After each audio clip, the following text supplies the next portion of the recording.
Riddhi Singhvi, and I created ICU Car Sentry, a proactive personal neighborhood safety system. Here's my table of contents. And here's my abstract. Here's my research problem. It was to design and build an effective personal and neighborhood safety system, which is always on, is able to function at night or day because crime doesn't wait for you and you don't have to wait for crime, work in attended or unattended mode, and because if you're not there, it can still record and use the information for legal purposes, and be able to transmit information from predetermined sources without any human interventions. So basically, if you get into a issue where your car gets damaged by someone, you can record it or take a picture of it and send it to anyone you need to. And if someone by your car gets into an accident, you can take a picture or record it and send it to them so they can use it for legal issues or whatever purpose they wanted to use it for. Personal safety has become more prominent due to recent events like Black Lives Matter and other events. In the U.S., about $6.4 billion was lost in motor vehicle theft in 2019. The average dollar loss per theft was $8,886. More thefts of car were reported than thefts within a car. The Internet of Things is evolving. This project is one of the steps in this direction. In the summer of 2020, Amazon and Tesla have announced plans to create a system for in-car safety and introduce it in late 2021. This is a fast-evolving field. Hypothesis. In a nutshell, my project should have a network inside the car, and there will be an optimum number of cameras inside the car. The system will be monitored so as the inside of the car. There will be a motion detection zone around the car. The system should function for 24 hours. The system will also act as an early warning system for impending danger. Lastly, the system should be fault tolerant. Methods and materials. These are the materials I used for the study. All items used for this project are available on the market, and these are the two softwares I used. This is the procedure I used for collecting data for the study. This was a very involved product with many connecting points, and a good effort was spent in creating a system that was stable. Camera comparison. Out of all these cameras, I chose an EVT camera because it was the best of the lot with the angle, motion sensor, night vision, and it worked on and off, and it was wireless. Camera charger. I used this camera. This was the EVT camera that I used, and then I used this portable charger, and it has 6 ports in it, so I could connect it to the cigarette lighter of the car to charge the cameras. Specification-based coverage area diagram. So basically, this is coverage with the design and overlapping zones here, here, and here. And this is an additional camera at the back needed for complete coverage in an SUV car. This was my first design based on what the manufacturer said about the angles of the camera. Camera console. So this is what the console I used, and they connect with magnets on here, here, and here. I used an equilateral triangle because it's the strongest shape. It's very easy to use, and because every way you turn, it's just the same. You can use it, and there's no specific direction it needs to be in. And for how I used it in the car, any flat side on this would be facing forward towards the front of the car, and this is kind of what it would look like kind of if you know at the front. It hangs on the rear view mirror of the car. To connect the cameras, because they're wireless, I used a nano router with a USB charger right here. It connects to the Wi-Fi port right here. Very helpful. Camera clarity in day and night mode. So this was what it looks like night mode with infrared. It was taken with one of the with this console, and then this one right here was taken at the back of the car because I added a camera at the back of the car because I wanted nice clarity for that. Results and discussion. By the way, all the tables in this project and all the pictures were made and taken by me. Camera coverage angle results. So basically, this is the coverage angle for right here, and so I had my dad stand at the edge, but where I could fully see him, and then at the other edge of the camera where I could fully see him, and then I got A, B, and C, sine, angle degrees, and full view angle.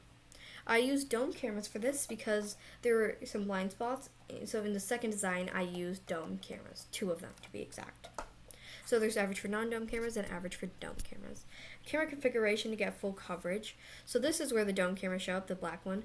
So I actually had to use 7 cameras at the end because turns out the angle was 108, not 150, because I wanted to see the full person, not like an elbow, because you can't really tell it's a human with just an elbow. So instead of seeing just like an elbow and a person and then saying I could see them, a full person so I could fully see them. New console position and design. In the second part where I did it, I put the console kind of like this, so when you look at the front, it would look like this and not like this in the first design. So this is a blind spot, but these two are overlapping zones. And this is a camera at the back if I wanted to use 4 cameras only, but in the end I did use 7, like in the design before this. Motion sensor results.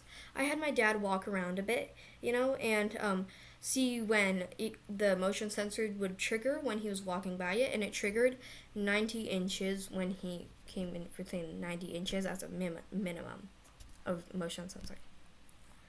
So anyways, so then I have my wireless network fault tolerant results. So I had run 1, and I had this one disconnected, and then I disconnected 2, disconnected 3, disconnected 4, and disconnected 5. So basically, and I had this. So every time I disconnected one, no other cameras except for the one that I was meant to disconnect did disconnect. And when I was all connecting them, so I could disconnect one at a time, none of them disconnected, which was very nice because I didn't have to go back and reconnect them. Battery consumption analysis. So basically, I had two cameras at 100%, and then I kind of watched them drain. They drain the most when you go and you check on them.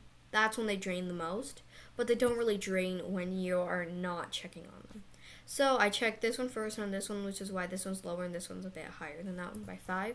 And the battery shut down after power turned off. When you turn off the car, the cigarette lighter is charged for 20 minutes in the car that I was using, which is a BMW SUV X5. Total recording time after the power shuts off is 118 minutes. So basically this is alarm and follow-up action. So when you get an alarm, you can either go live view or you can view the event when it happened. Connectivity. There are many ways, many methods that I could have used. There's 5, but I used a smartphone with a pocket nano router because there was no drop-off, and the signal was stable and it stayed on without any issues. Summary of my results. The cameras were able to stay charged for 118 minutes when the car was off, but this was less than I wanted. I could have used a portable power pack. And the console design has no blind spot when I used the dome cameras and all. And the system monitored both the inside and outside of the car. This is achieved with a unique console design. The camera console and the rear camera were efficient, creating a good monitoring zone around the car. However, did not provide 100% coverage to additional cameras when needed to cover the back half of the car. In order to do nighttime monitoring with infrared, the camera needed to be mounted outside the car because car windows absorb infrared light. Motion sensors were effective for 90 inches or less and would turn on the cameras when someone would approach the car.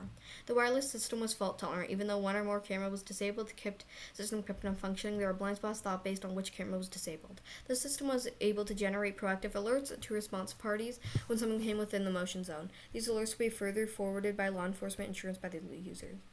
Let's focus on these red parts. They're very useful. Camera and car battery combined did not provide 24-hour charge. The solution is to get a power pack. And central console had a small blind spot. Just adjust the placement or go different angles of the console, or just get cameras with real 150-degree view angle. The actual measurement of the angle is lower than the manufacturer's specifications. Get better quality cameras. EVID cameras only cost about $30. These cost about like $50. And the cameras did not work in the infrared. The clarity of the camera, able to recognize a human, was about 30 feet. However, a person could be seen for more than 100 feet, but that's it. Solution: get better quality cameras, and the cameras did not work with infrared nighttime because the windows suck in infrared light. Solution: mount a camera in front of the car, just like the back camera. Conclusion. So basically, the study worked well, and some shortcoming came along that can be overcome easily. Future work. Here's a future course of action for my project. All newer cars have cameras built in them. They also have Wi-Fi and lighter technology built in. I would use that to further expand this project. It would save money, time, and resources. Here's my bibliography. Thank you for your time.